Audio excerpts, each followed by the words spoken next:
All right, welcome to Halitics. I'm Hal Ginsberg. So glad to be talking to you today. It is a Monday. It's an Arlen Monday, the 9th day of December. I had to look at my calendar on the screen, Arlen. I can never remember the date. Do you have that same issue, or do you just know instinctively what date of the year it is? I have to look at my calendar for sure. I just can't remember. It's just too tough for me. And I can remember the day of the week. I think that's when I'll start to think dementia's crawling in, but not until I can't remember if it's Monday. Look how fast the dates go by. I mean, here we are getting close to, mid-December already. Amazing. It is. It is really quite extraordinary. So much in the news, Arlen, and, I usually start my program. By the way, for some reason, it's showing we're live, although my upcoming stream is incorrect, unfortunately, but we'll just keep going and I'll play around with this. People who have trouble finding it, they'll find it, and it is going out there, and then we'll switch the video to where it should be. Before we get into our stories of the day, and by the way, news break, let me just say the shooter apparently has been caught, or at least a man who seems to fit the description of the slayer of the United Healthcare CEO, Brian Thompson, was arrested, or a man was certainly detained in Altoona, Pennsylvania. It appears that the police may have captured the shooter. Your thoughts? Well, yeah, I'm surprised it took this long, but they did get him, and that's important. It sounds like they've got him. Of course, we don't know for sure, but based on what he had with him, it certainly sounds like him, and he's in a big heap of trouble. And yeah, so that is big news, along with all the other big news that's going around the world.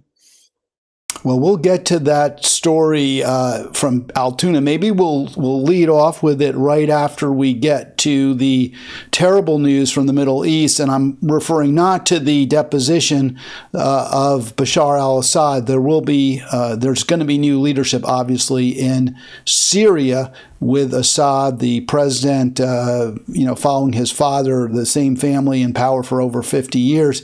He's fled to Russia. We don't know quite what's going to happen there. There seems to be some real excitement and even glee in Syria, and certainly in high circles in the United States. But what that means for the Syrian people is obviously still unknown, and we'll get to that, Arlen. I think we'll focus, if we can start just for the moment, as I do, where things are probably worst in the world, that being, it continues to be just terrible in Israel and Gaza. And so let's just go there where I always try to focus, at least to start out, the crimes of American empire. So you see there another 50 killed yesterday, Sunday. It's just so tragic. And we see the number now approaching 45,000. That's the official death count. Arlen Grossman with us, of course. He's the thought leader. We'll talk about a lot of issues, but we always start in Palestine. So you see there, I have a close to 44,800. It's a little over 44,750. That's official, and we always caveat with the idea that the real number is almost certainly many, many, many times higher. Could be over 200, 300,000 Gazans. Famine stalks the land. It's basically rubble there. And I do put a lot of the blame on Biden, Harris. Some people put less. I put quite a bit on them. Obviously, Israel, the perpetrator of the atrocity there. So there it is, 150 or so since Friday or over the weekend. Arlen, I mean, are you? I don't want to say surprised, but let me be very rhetorical here. Let me be sort of start off. I feel like this is an incredible failure of the Harris-Biden administration, and it vindicates, even post-election, my decision not to vote for them. Whatever you think of Trump, and you can think as the worst of him, he can't be blamed for this at this point, right? I mean, when he takes over, he may make things, if possible, if they could be worse. But right now, I feel like the situation is such that it justifies a vote against Harris-Biden. Well, certainly that hurt Harris a lot, I think, in the election in Michigan. It may have cost her that state. So that obviously wasn't good. Now, as far as Israel seems to actually be doing pretty well geopolitically right now. They are in a pretty good position. They've had some success militarily. They've they've moved forward in a positive way, it seems, in a lot of different cases. We don't know how everything's going to end, but they seem to be doing better while Iran is doing worse. And so, there's some advantage to whatever Netanyahu is doing. It might just help him. Well, advantage to Netanyahu, but for the world's security and and given the human rights tragedies, I mean, I don't see that there's anything really positive to be gleaned from an overarching perspective. Yeah, if you're an ardent Zionist, you might take some pleasure in Assad's fall. But, I mean, I'm looking at this and saying, from a worldwide security standpoint, this is a disaster. Well, that just depends on who you're talking to. Right now, it's bad for Putin. Putin doesn't look good. So there's a lot of advantages that Israel is having right now. They're militarily they're much stronger than anybody else in that area. So they can do pretty much what they want to do. Iran can't hardly defend itself, and who knows what's going to happen? Is that good for us, though? Is that a positive? What you're describing in the short run, again, Israel seems to be the hegemon, or it's our spear. It's a spear of our empire in that region. But is that something that we as human beings, even as Americans, should be happy about? Or is it something we should be ashamed of and trying desperately to change? Well, there's nothing happy about any of it, Hal, but there's also a lot of uncertainty, a lot of chaos right now, and we don't know where it's going to finally end up. I mean, what's going to happen in Syria? You got so many competing forces there that have tried to overthrow the government for so many years, and now the government's overthrown. But which of them is going to actually be in power? Who's going to be the strongest of the opposition?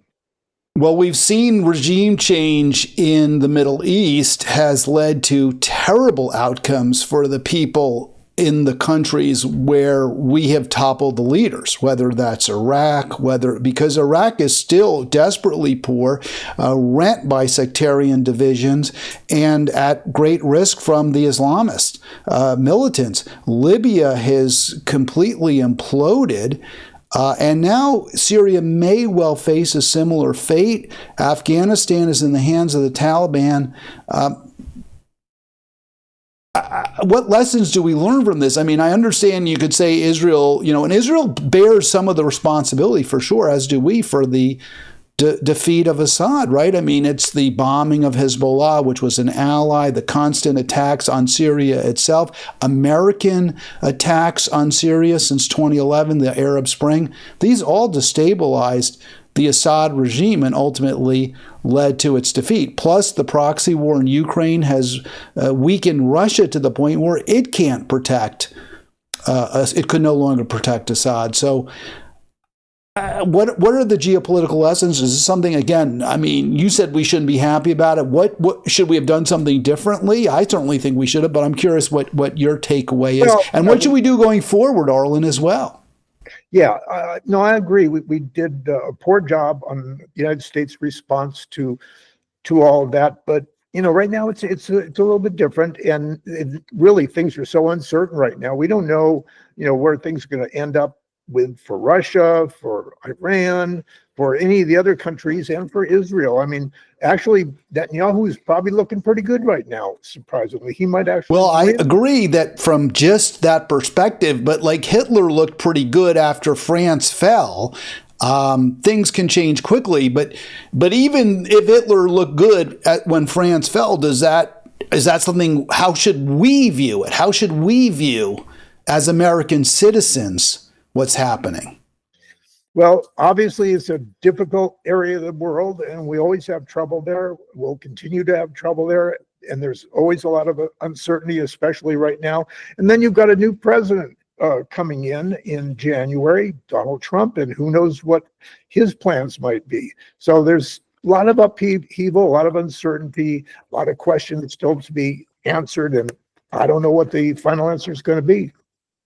want to say hi to Emogi in the chat. Emogi, you said late start. Yeah, you know what the problem here was? Partly the feed didn't go directly into the posting on YouTube. It created a new one, and I'm not sure why that happened, and I'm frustrated by it. I always find new problems, and I'm sure I did something wrong, but what they were, I have no idea. All right, I want to play a couple of clips here. This is a Northwestern University professor. She's actually in Spain. She's pretty happy about this, and I just find some of these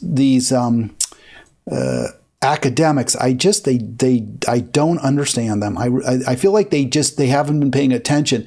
But to look at a regime change in this area and be so pleased and feel like this is going to lead to 1,000 flowers blooming, Arlen, I don't get that. But let me see if we can get this going. Here we go. Here's the global news. A lightning incursion by rebel forces who, after a 13-year civil war, managed in 13 days to topple the Assad family regime after decades in power. Look at how happy she is. Look at that smile. It's like she's giddy.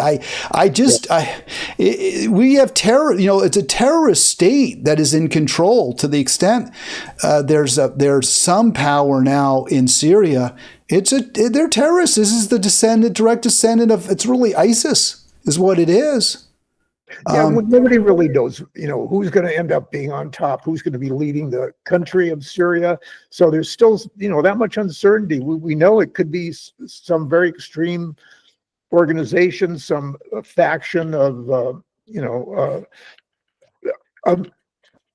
Israel's enemies, of America's enemies. So we're just going to have to wait and see who actually takes over the reins of government. Then we'll have a better idea. But I certainly wouldn't feel any sorrow if Israel's enemies take power there. Israel is, you and I just see it differently. I don't view Israel as an ally. I view them as one of the great exporter of evil, and as bad or equally evil as Assad was. And I get Assad. Look, we pushed Assad to where he is. There's a question here from Emogi. What role did Israel play in Syria's politics? Well, I think Israel is very significantly responsible for what happened there. And someone needs to stop Israel. I mean, Israel's committing genocide, and no one is, and no one even can at this point, right, Arlen? As you just pointed out, they're the bully on the block completely now. Yeah, Israel has done some horrible things and continues to do horrible things that are really, against humanity, really. All the civilians who are dying, all the children who are dying. So, nothing can be said that's positive about Israelis' position right now. But, they still, have some advantages over some of the really most evil, Middle East leaders. So, yeah, we just disagree. I think Netanyahu is as evil as anybody, and he's the leader of Israel. So I can't. I mean, Saudi Arabia, our other ally, is also terrible. Let's play some more of this, Arlen, because we don't quite see it the same way. But here we go. So the significance of this. It's a watershed moment in the history of Syria and really the entire Middle East, and especially the history of Middle East authoritarianism. Hafez al-Assad seized power in 1970 and created a brutal, cruel authoritarian regime that ruled Syrians through fear, silence, and corruption for decades. Syrians poured into the streets in 2011 on the backdrop of the Arab Spring to call for freedom and dignity. They met with ferocious government repression that eventually had this uprising evolve into a war that has gone on for years and years. Many throughout the world lost hope that Syrians would ever succeed in overthrowing this dictatorship, and Syrians proved the world wrong. Despite over 500,000 dead, some 15 million displaced, total destruction of so much infrastructure, entire cities flattened. Syrians never gave up the dream of... All right, so I'm going to stop it there for a minute. So she just paints this incredibly rosy view of this democratic uprising, and I just don't think any of that fits what really happened here, Arlen. But I mean, do you see some of the positivity there? I'm going to play a clip from the gray zone fellows in a minute, but I mean, is this really a triumph of democracy as you see it? There's no indication of that right now. I mean, it's a good thing that Assad, that government is gone. They've been in there too long and done too many horrible things and been very bad for their country. But we don't know who's going to be taking charge now. We don't know who's going to be, the leaders in Syria, whether they'll be how extreme they'll be. They could be worse than Assad. We just don't know. And she's overly optimistic and overly positive about something that she's just guessing about. I mean, I played that clip because I was just astounded. I mean, this is somebody at one of the top universities and obviously is considered an expert. And I think there's, it's almost like what we see in this healthcare situation with the CEO who's shot, and the media seems completely befuddled by the fact that most Americans, it appears, are actually happy, or at least are certainly not upset that a multimillionaire guy who, basically just made his money by denying people care while taking their money, their premiums. Most Americans are actually happy that he was killed, and probably are going to be disappointed if this man who was arrested turns out to be the killer. And the media doesn't get it, and it seems like we're seeing the exact same thing in that interview with Dr. Perlman. There is she's in this ivory tower without really understanding. She describes how awful things are on the ground in Syria for 13 years since the Arab Spring. But so much of that, I think America deserves the blame for. Yeah, she didn't sound like she knew what she was really talking about. She was just going on hope and hoping things will be much better. But she really has no idea what's going to finally happen. So it's all so uncertain there. So we can't be that optimistic or pessimistic until we know more. Yeah, I think at this point, let me throw this at you, Arlen. By the way, I want to just respond to Shade. Shade is saying I threw a sucker punch because I was supposed to start it under the thumbnail, and yet I started it under some other thing in YouTube. It wasn't deliberate. I didn't mean to do that. Of course, I meant to start it under the thumbnail. I'm not sure what happened, but I think he's trying to mess with me, I presume. But yeah, there's a tech issue there, and I'm still not clear how it happened, and it's happened before, and I'm sorry for that. All right, let's play the Gray Zone guys because they're really smart and they know a lot, and they have a take that I think is sometimes too pessimistic, almost too anti-American, but let's hear it anyway. Years of Israeli bombings of Syria. Israel's bombed Syria hundreds of times. Yeah. On top of the fact that you have sanctions on Syria that have made, have crushed the economy and have left Syria with very little resources and have devalued the value of its currency so that it's hard to pay your own fighters. Everything contributes to the climate in which Al-Qaeda, and that's what they are. They've changed their name many times, but they're still Al-Qaeda. They're led by the founding leader of Al-Qaeda in Syria. It's also the former deputy to the founding caliph of ISIS. That's what led them to take advantage of the situation. And I think just doing it while the fighting was ongoing in Lebanon would have just been a little bit too obvious. All right, so you heard what they had to say. It's not an outbreak of democracy. It's not the, undefeatable, indefatigable desire of the Syrian people for democracy or freedom. It's the fact that Israel and the United States basically destroyed Syria through endless bombing campaigns, going after their enemy, and also supplying the rebels, who maybe not directly, but but through their proxy or through an ally against Assad, Al-Qaeda prevailed. So that's the glass is completely empty versus the almost full glass from the professor. I got to say, Arlen, I know I'm talking more than you, but I really want your take here.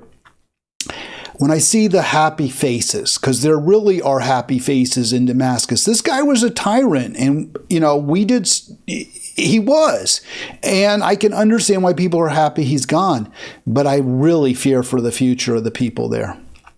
Yeah, it sort of reminds me of Iraq when, people were so excited that Saddam Hussein was gone, and yet, they kept on going and things got worse. So there's, it's really hard to know what's going to be happening now. Certainly those guys were totally different.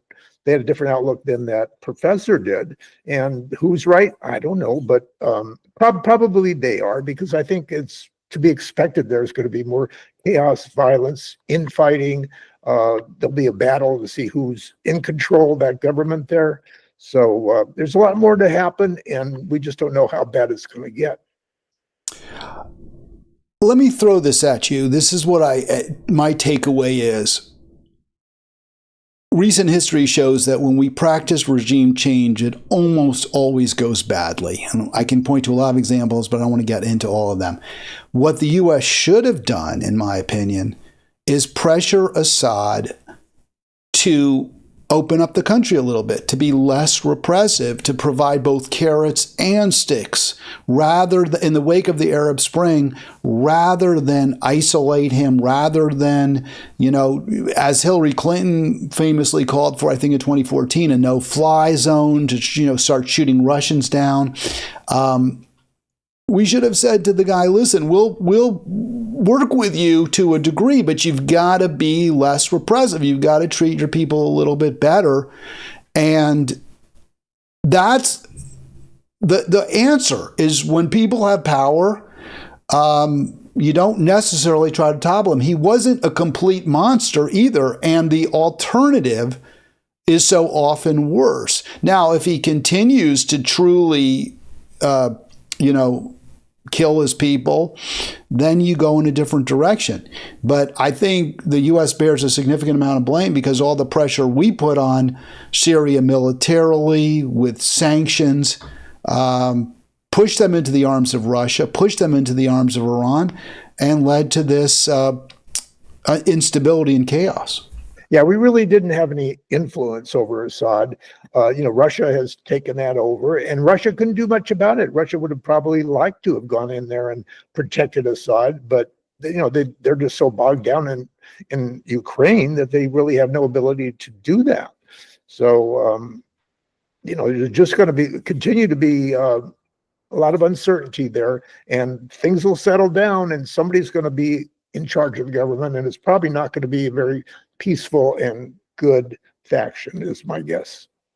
All right. Here is what I think was a pretty good summary of everything, summation. This is from Responsible Statecraft. Assad falls, reportedly fleeing Syria. What next? It looks like the U.S., the terrorists are taking over. Those, a group we call terrorists, direct, it's Al-Qaeda, bottom line, taking over. And one way that you can kind of know this is true is what Blinken said, Anthony Blinken. It's trying to help secure the country by engaging in airstrikes against ISIS weapon stockpiles and operatives, because they're very afraid, is Washington, that is Blinken, that basically ISIS will secure control. And then it just means more war, right? It just means more repression. It means the women's rights, Syria, for all its problems, was not a theocracy. Bashar al-Assad was a secular leader, which is why the Islamic State was so against him. And even Iran, they had issues because Iran is much more sectarian, much more hardcore Muslim, but they're Sunnis. They're Shia rather, and the Islamists are Sunni, and they were going to go after the Shia leader there, Assad, who was again a secularist. So women are looking at a very uncertain and very possibly violent future. Not that it was great, not saying it was great under Assad, but there were women doctors, there were women teachers, women could get university education. They didn't have to wear the whole body garb. That is all very possibly going to change. Yeah, look what happened in Afghanistan, where the women now have no power, no influence at all. They're very repressed, and that's after 20 years of war that we tried to change things there, and obviously the end result wasn't very good. So as far as Syria goes, I mean, it's a good thing that Assad is gone because he was very repressive, but what will happen after this, we just don't know, and we just have to watch and be careful and hope for the best. Well, certainly Libya provides a very frightening example where you have slavery, open air slave markets there. It's terrorist training in Libya, and that's because basically Hillary Clinton prevailed upon Barack Obama to take out Gaddafi. Our famous laughter, we saw, he died. This is very, very bad U.S. policy that promoted this. And I have very little optimism. You can see here, this is again from Responsible Statecraft. It's a Sunni group that is opposed to both Iran, obviously, and Syria's gone, so Iran is weakened. But is Israel really safer? I mean, you will have the reason that this group was able to take power is they had destabilized to a significant degree Hezbollah, an ally, but also they were able to rally their forces because they said Syria isn't going after Israel. Syria is letting Israel commit genocide against our fellow Muslims. They're going to figure out ways to punish Israel for this as well, Arlen. It may not be as effectively as a tyrant with an army, an organized army like Assad, but they'll still be able to commit to inflict pain. Yeah, what you put a lot of highlight. You put a highlight in the sentence about HTS, Sunni Islamic group, once linked to Al Qaeda and Al Nusra Front. So those are the people that might be actually leading the new Syrian government, which would not be such a good thing for us. I mean, militarily, Israel's doing quite well, but there's a lot of chaos here that may not be over for a long time to come. Yeah, well, as I said, and as they point out in that article, we attacked Syria. So it's not, nothing is settled at all. And I think what we can conclude is there's going to be an awful lot of pain in Syria. Now, I will say some of Donald Trump's comments have been, in my opinion, responsible and have demonstrated a minimal, the minimal expected degree of responsibility from a U.S. leader. So is there cause for optimism? His record wouldn't suggest that, but here's from Responsible Statecraft. Trump said on Truth Social that Russia, because Russia said we can't help out. We don't have the resources. We're stuck in Ukraine. So Russia, he says, shouldn't have been in Syria in the first place. The reason they were there, Arlen, by the way, demonstrates real ignorance by Trump. But again, I like where he comes down, which is let's have peace. But Russia's terrified of Islamic terrorism. They are really, really scared. They border on Afghanistan. I believe Iran isn't really a worry for them right now, but they certainly do border on Afghanistan and Pakistan, I believe, and they're very afraid. There's also Kazakhstan is a Russian state, which is predominantly Muslim. So they are trying to tamp down Islamic extremism. And obviously here it prevailed. Yeah, they are trying to do that, but there are just so many different factions involved here. And that whole area is just always chaotic. I mean, you're not going to find pure peace anywhere, in that area at all for a long, long time to come.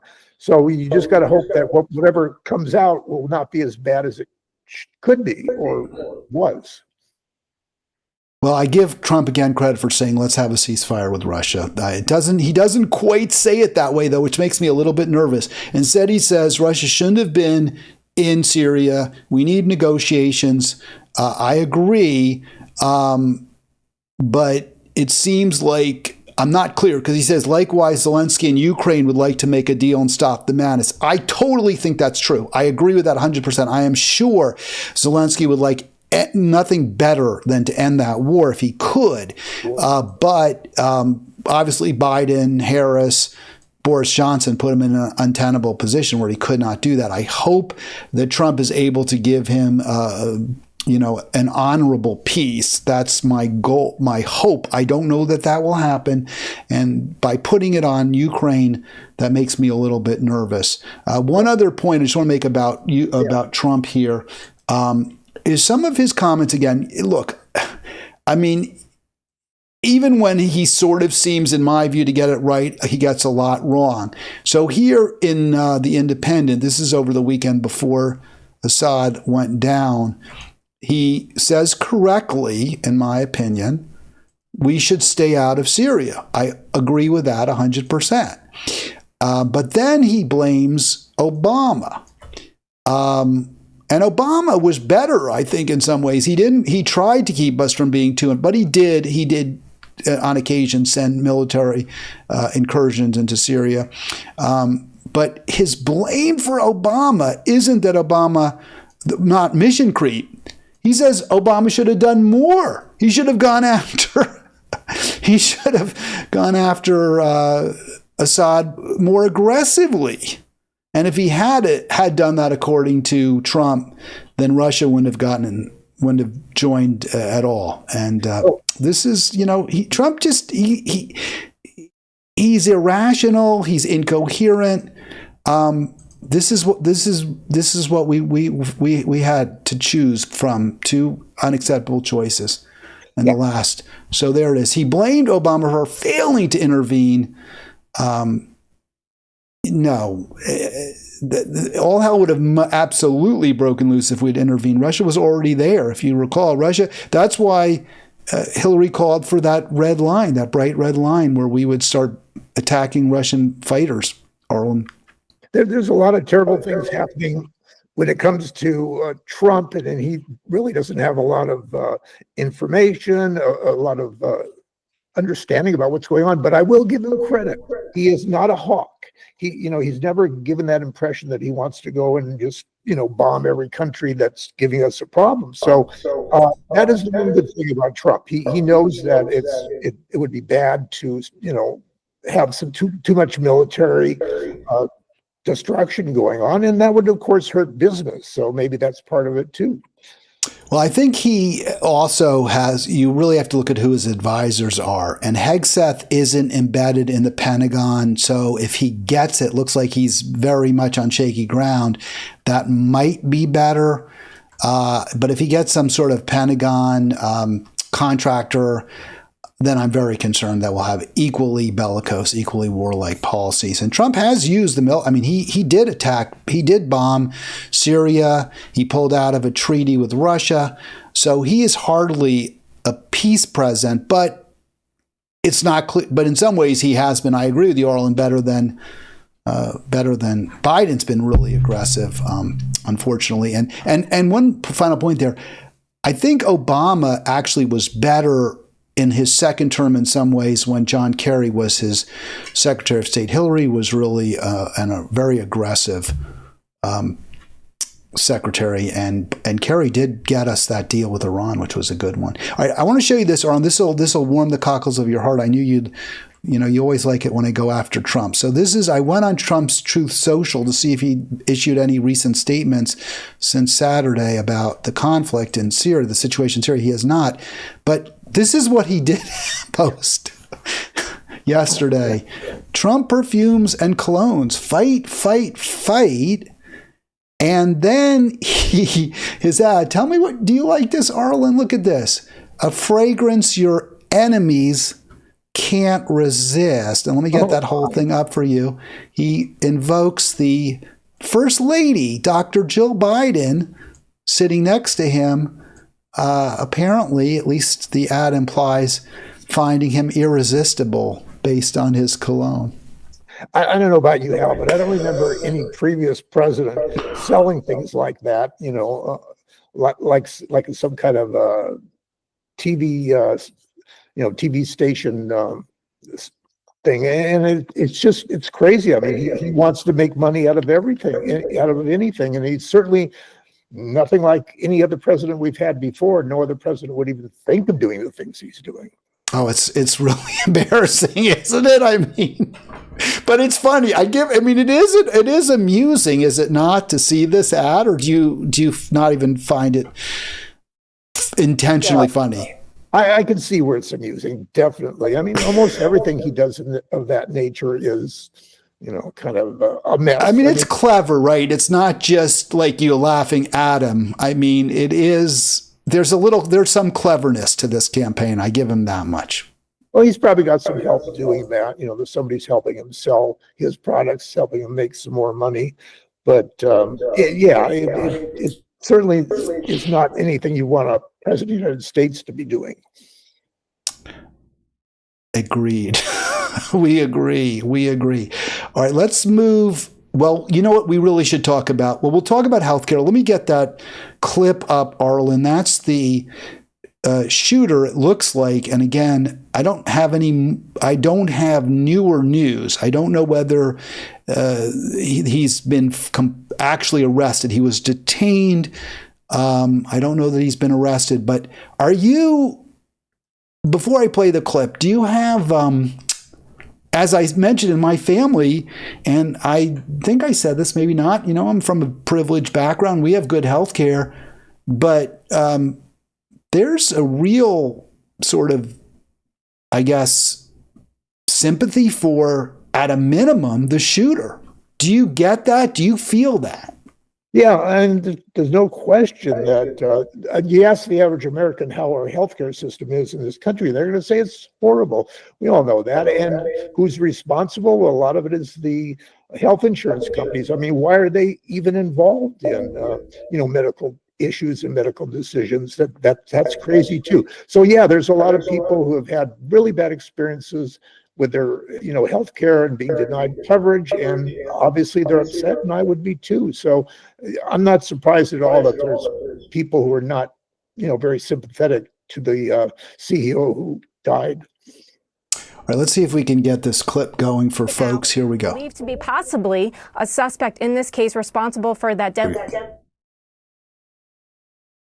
Justin, as CNN police are questioning a man in the nationwide manhunt for the killer of a healthcare CEO in New York. Join us now for this breaking news is Brent Gingras. What are you learning?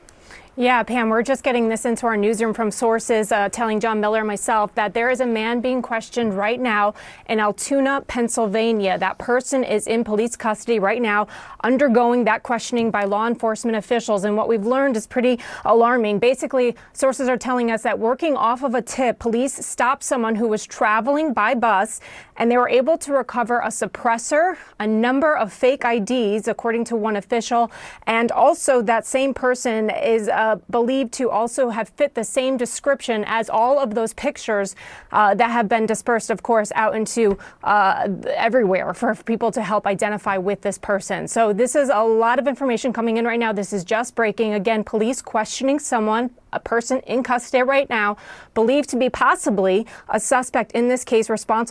So, Arlen, I'll stop it there. Are you sorry? Do you want him to get away with it? Because I definitely have, part of me does. I just can't have sympathy for a guy who denied people claims. And I understand, look, personally, I probably would have been much more likely to grow up with, to have gone to high school with his son or something. But, people have to in some way be responsible for what you do is what you are. And if you're the CEO of a healthcare company that declines 1/3 of all claims, I don't know how to defend that. Well, at least people are talking about it. People are thinking, well, what can we do about this? Because there is so much corruption and profit seeking from these insurance companies, and they have to look at themselves and think, are we really doing the best thing possible, or somebody else might come along and shoot a different CEO. The fact that this guy is gone is not the end of the world, but if something good comes out of it, that would be great too, but I don't know if anything will. Arlen, you cited to this article, you wanted to discuss it, and I took a few clips, but before I go to those, just real quick, was there something in it that from this doctor, I don't have their name up there, unfortunately, but Was there anything in particular that really stood out at you? What doctors want people to know, or what doctors know about Americans' healthcare anger? Yeah, actually, the name of the person is Helen, and I won't even try to pronounce it. It's Ouyang. And she's a doctor, and she understands, and she's had experience herself personally with healthcare insurers, and it's been bad for her. So she understands why so many Americans are really upset with the whole system, and really, not too many people are not upset with this whole system. It's not good. You compare it with the rest of the world, which has single payer coverage, and our country is spending a lot more money and getting a lot less service. So we need some changes, but we're probably not going to get it from Donald Trump. Right. But we wouldn't have gotten them from Kamala either. Well, yeah. Maybe. She certainly didn't say, she didn't campaign on changing the healthcare system or improving the system for poor Australian working people. She never spoke out against Medicare disadvantage, which is privatization. It seemed as though, this is just my take, and you can respond. My sense was she was just trying to position herself just a tiny smidgen to the left of Trump on healthcare, but at no point was she going to champion truly government healthcare, even though that works even best in the United States. The care that when the government provides it, it's better, whether it's Medicare, whether it's the VA, people are happier. Well, Harris was not going to do anything that's going to, have a possibly bad effect. She was very cautious, very moderate. So she did at least make the point that, she wants to have Obamacare still there. And Trump was talking about he'd like to get rid of Obamacare, even though he has nothing to replace it. So, at least we have that idea from her that at least Obamacare would still be there. But yeah, that we need a whole radical change in our healthcare system, and probably wouldn't come from Harris, and it probably won't come from Trump. Yeah, I don't see it coming from Trump at all, unless he does repeal the Affordable Care Act. But that said, this killing occurred. Americans are miserable, angry, resentful of their health care at a point where we do have the Affordable Care Act. The Affordable Care Act has been in place for, I think, about 6 or 7 years now. It started shortly after Trump took office 8 years ago. It was during the Obama years. So we've had it for 10 years. 2014, I think it finally became pretty much of a fixture. So despite Obamacare, or perhaps in part because of Obamacare, we have a terrible system. It was terrible before Obamacare, but it doesn't appear that there's been a qualitative change in healthcare delivery in this country. By the way, from Shade, I fear Medicare for All could hasten managed care. Medicare ACOs. I'm not sure what ACO is. Already starting to happen to those with traditional Medicare. Well, that's because a lot of traditional, in quotes, Medicare has been privatized, and we already have managed care. In fact, this article gives you a perfect description of it, where he talks about, the author talks about how she sees colleagues prescribing suboptimal drugs because they know that the right medication, the one that will be best for the patient, will not be covered. Yeah, too expensive. And that's exactly what managed care is, where the care provided is what some top-down person determines is best, not what the provider and the patient determine is best. Medical outcomes should be the important thing, that you get some help. But when it's all about money and making profits, then you've got a problem. But there's one thing interesting, I think, and that was Obamacare has a thing about pre-existing conditions, which was really terrible for a lot of people. They couldn't get insurance because they had some already existing disease or something that they couldn't be covered. But I notice now that even Trump is saying he would continue that too. The part about the pre-existing conditions would be eliminated, and everybody would be able to get more of a chance to get health care. Yeah, I mean, that's why I've said, Arlen, some of these statements by Trump, he's not really that different in a lot of ways. I mean, you see a lot of this crazy, he's a little cruder, he's a little crasser, his remarks are more sort of low rent in a lot of ways, but the new boss ain't that much different from the old boss. Yeah, we don't know that. We just don't know that. Well, based on his first 4 years as well. Did you see the Meet the Press interview he did yesterday? He was saying, day one, he's going to start doing all these things. He's going to, pardon all the January 6 protesters, and he's going to put all the people like Cheney and all the others in Schiff who, ran the investigation. He's going to try to put them in jail. So, we don't know what he's going to do, and whether, his picks now, his nominations certainly don't look too good. Well, which is ones that really stands out at you as particularly reckless or irresponsible? Well, of course, right away we had, the guy in Florida, Gates. But he was gone really quickly, and now the Hasgeth or whatever his name is, I think he's Hegseth. Yeah, Hegseth. He's probably going to go because of the credible claims, I think, by several Republican women that he sexually molested or harassed them. Yeah, and there's a lot of others who are just not qualified to be in their positions, like Robert F. Kennedy and Tulsi Gabbard.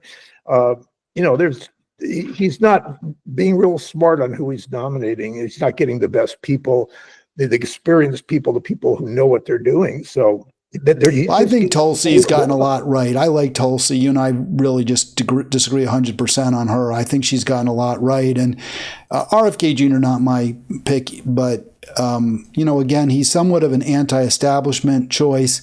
And for the reasons we've been discussing, Americans are desperate for anybody who's anti-establishment, especially when it comes to healthcare. That's a good point. And, Americans want something done more drastically than we've got right now. So I hope something happens that's positive. All right. Regarding healthcare, I want to share this meme with you because it's being shared a lot by progressives who are for Medicare for all. And I actually honestly think it gets it wrong, but I wanted your take as well. So all it takes to get universal healthcare is convincing Americans that paying $2,000 in tax is better than paying $8,000 in health insurance. My response is Americans get that. It's not convincing Americans. It's leadership change. We have a corrupt political establishment that is in control and that will not give us what we desire and what is right. Yeah, and that goes for all kinds of things, not just healthcare, but just about everything. It's those who have the money and want certain things done that are not always, agreed upon by the average American voter. So, it's going to be. I don't know what's going to happen there. Well, given that we agree on this, Arlen, how do you respond? Sorry, I kind of led you down the garden path a little bit, but you're used to that. How do you respond to what Brianna Joy Gray here says? I don't know about you all, but I voted for Medicare for All candidate this year. #SteinWhere. Well, certainly I would like to see that too. I'd like to see Medicare for all, but it's going to be really difficult to get, as past history has shown. If Trump could somehow figure out a way to agree with that, then, it might get done, but I don't think he's going to. But she's saying she voted for the Green Party ticket because that was the one that was pro-Medicare for all. She's saying, and that's what I would say. That's what I say. And I know you didn't support that option. But I mean, do you see the I don't know how to go with that, because the answer is always, well, they can't win. But isn't that kind of a chicken and an egg? As long as you say they can't win, they can't win. But if we imagine, people said you can't have a black president until we had one. Yeah, I mean, you got to think of Ross Perot. I mean, he, nobody thought he would have a chance, and he came up pretty strong, actually. I mean, that he could have possibly even won if he wasn't as crazy as he was in a lot of ways. So, Americans are hungry, desperately hungry for some major change, but, who's going to give it to them and who's going to agree with that change? And there's so many factions and so many, different opinions that are out there that, it's hard to get Americans to agree on almost anything these days. But we do agree. I mean, a majority of us do agree that there should be government provided health care at a minimum, that at least you have an option to buy, to take Medicare for all. That is what Americans agree to. And yet it's not even on the horizon. It wasn't even discussed during the election. There wasn't even a primary at which one of the Democratic candidates was arguing for it, Arlen. That's my point, is the system itself is broken and no longer reflects or is even capable now of reflecting the will of the people. And so our argument, and just to circle back to Syria, the argument for deposing Bashar al-Assad is that he's a tyrant. He's not democratically elected. He's not subject to the will of the people. He's not going to govern in a way that reflects what people want. But doesn't that argument also hold almost as strongly or as strongly in the United States? Well, in this country, there's a lot of things that the average American wants that they're never going to get. And you look at the polls and the surveys, and they say, oh, yeah, we want all these nice things like, government-run medical care and so on. But none of that happens because there's people who have stronger opinions on the other side, and they have all the money and all the influence. And that's the problem with our system. So what do we do? I agree. You're right. You have diagnosed the cancer that is metastasizing through the body with tumors in every limb and organ. So now, how do we cure this, Arlen?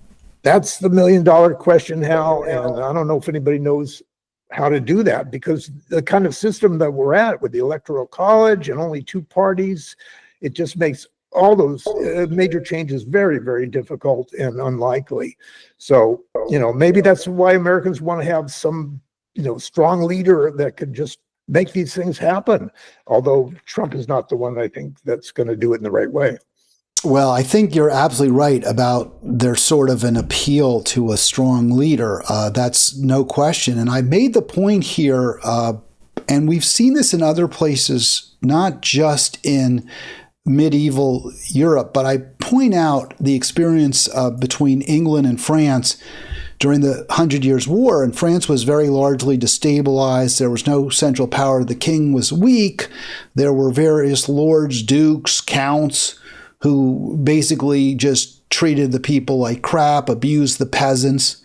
And it wasn't any great shakes to be a peasant or poor in England either, but there were limits to the ability of the local barons to abuse the people. The king actually would, on occasion, send out his men to protect the peasants from being completely abused. And also the king would keep the roads maintained so you could get your foods to market and, your wares to market and the like. So, and there was, that by then there was the Magna Carta, which said you're in your house, you can't just go in and break into a peasant's house and there's no consequences. So there is a value, if you're not elite, to having a strong leader who at least has slightly different interests than the noble class, than the aristocrats. Well, I think that point of view is getting more and more popular. The fact that, Trump won and all these others in Western Europe and other places, they're looking for autocratic leaders who will just do things without, having to go through the kind of things that we go through to make things happen.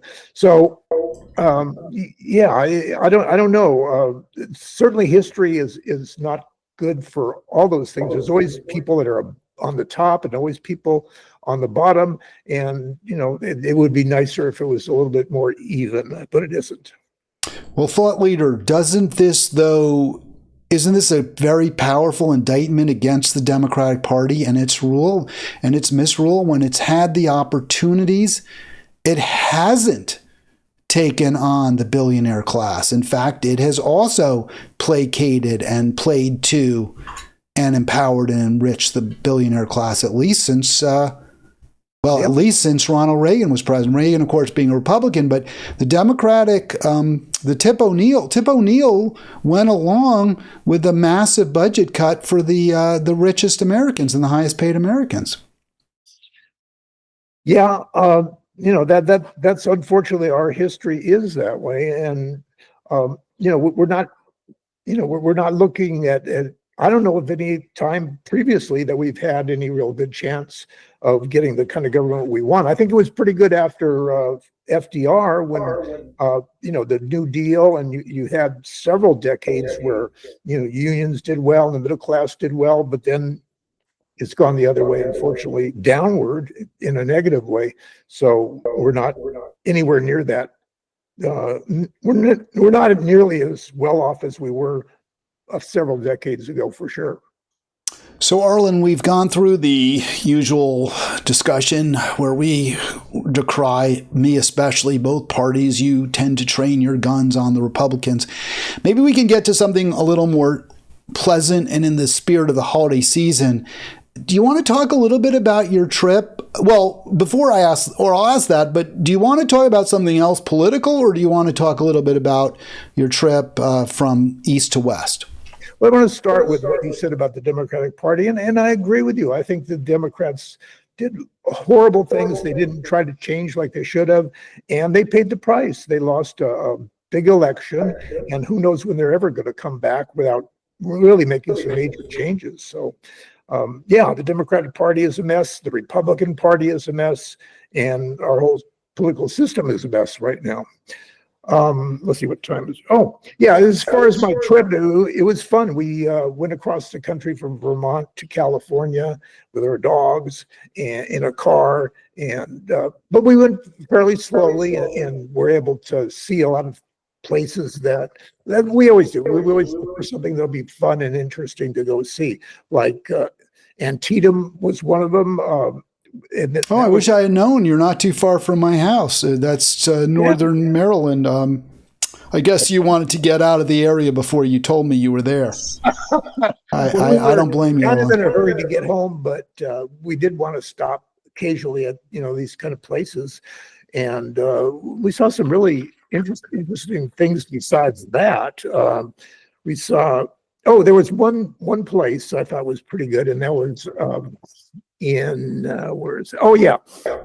in Louisiana. They had this visitor center. Oh, it was Arkansas. They had a visitor center which actually used to be a former brothel. They made it into a Miss Laura's brothel museum. So that was very interesting, and the place looked entirely like a brothel. All the furniture and the colors and everything. But yet that was considered their visitor center officially. So, well, they usually, I understand in brothels, I've actually never been inside one, either historically or in, current extant. But they have like lots of like, I guess drawings on the, R or X-ray, maybe just R-rated now compared to what we, how graphic images are. But aren't there lots of pictures of, men and women in embraces and all sorts of sort of sexually provocative positions, or you don't really see that?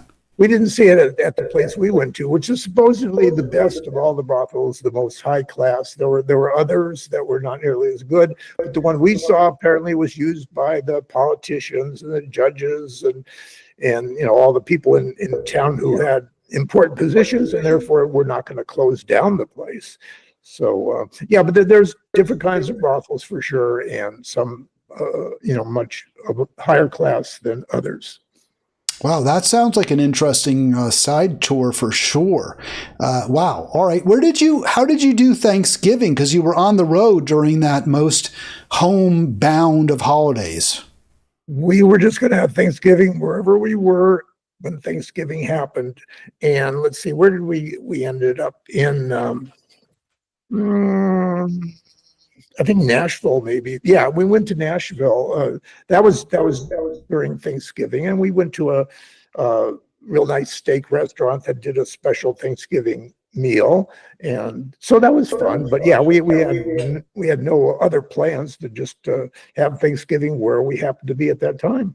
What did you do with the dogs? Did you bring them into the restaurant? I mean, you mentioned you had the two dogs. Do you leave them in the hotel? How do you deal with them? They're usually in the car, and then Nancy will take some of the meat from her meal and give it to them. But yeah, they're either going to be they're in the hotel or in the car. And fortunately, they're very good travelers, very quiet. They don't mind being in the car. I guess it wasn't too cold or too hot. You obviously can't leave them in the car for too long in the summer, but when it's cold too, dogs don't like that so much either, though. Yeah, we're very cognizant of how the weather is outside, so we're not going to put the dogs in any discomfort or danger. So, it worked out. Nancy's gone across the country back and forth for decades, so she knows, how to do these things. And, the dogs were very happy just being with us. No, I'm not trying to, and I wasn't trying to put you on the spot. It just was in my mind in the moment, because I know we traveled across country. Well, actually, not with our dog. I think it would have been very tough. Our dog, she liked the car for a while, but also you are just the two of you, so you could put the dogs in the back, I guess. And also, they're probably smaller animals. Am I right about that? Both dachshunds, and certainly it's different, like compared to Mitt Romney, who put his dog on the top of the on the roof of the car. Yeah, that was a horrible thing. Yeah. All right, Arlen, you said you looked at your clock, but I was going to ask you, because I know or maybe you haven't been following the NFL. We talked a little bit about that, but any football commentary you want to throw at us at this point? What really amazes me is the Kansas City Chiefs. They always seem to win, by a couple points, by 3 points. I don't know how they do it, but they do win. So, they're the ones to obviously beat for the Super Bowl. But you've got some other good teams. Buffalo Bills are good. And, the Detroit Lions, surprisingly, are very good. So it's an interesting year so far. We don't know what's going to happen at the end and who's going to be the Super Bowl, but most likely Kansas City will be there. Yeah, I was just looking at the score. I know Kansas City played last night. I really haven't been following the NFL very closely at all. I didn't realize. I assumed they had won, but I didn't know that. So I just looked up. So, yep, you're absolutely right. Of course, once you said they had won, I knew they had won, but I didn't.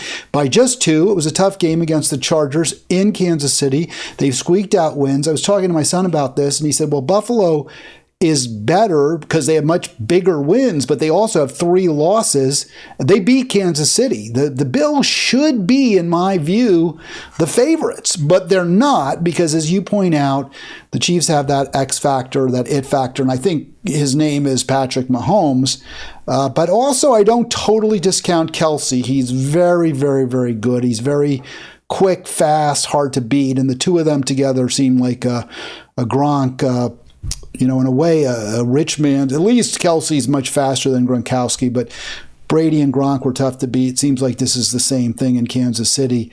I'm sorry, because I would like to see another team like Buffalo come to the fore, maybe Detroit, but I think you're absolutely right. I wouldn't bet against. If you made me choose a team to win the Super Bowl, it would certainly be, at this point, Kansas City. Well, if you have Taylor Swift on your side, that's got to help too. And so far, she's done real well when she's there. Didn't help Kamala. Didn't help Kamala at all, Arlen. No, there's a lot of people who endorsed Kamala, and it didn't help her at all. You're right. So we got to throw that out there. All right, any final words? We are past the hour. It's great talking to you. You make my job a lot easier, Arlen, except for, boy, Shays really rakes me over the coals for every single technical error, and I do the best I can. And Arlen, you've even given me some grudging praise for the quality, I guess, the production values of Halitics. Is that fair? There was like about a year and a half ago, one day they didn't have technical trouble, but every other week you have. So I don't know what that all means, but anyway. No, but I mean, in terms of the look, the way we get everything going, the audio, the visuals, you seem to be reasonably impressed with the presentation. Yeah, I'm just kidding you, of course. Yeah, you do a good job. You get it on the air on YouTube, and people can see it whenever they want. So, yeah, it looks good.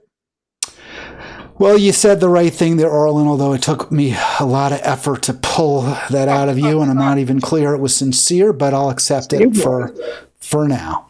All right, that'll do it. I'm not going to ask Arlen again if he has anything else, because he's already told us he doesn't. Oh, did you just disappear on me? No, I think I disappeared you. So after saying how good the tech is, I just made Arlen go away. I apologize for that. I shouldn't have happened. Why did that happen? I can't figure anything out here. I'm just completely lost. It's a complete... I think I can't cover you up. I think if I... No, see, again, I know why. There we go. There we go. All right, that's going to do it. You hear the music. I'm going to mute.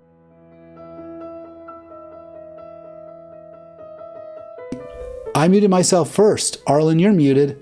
I'll see you all tomorrow.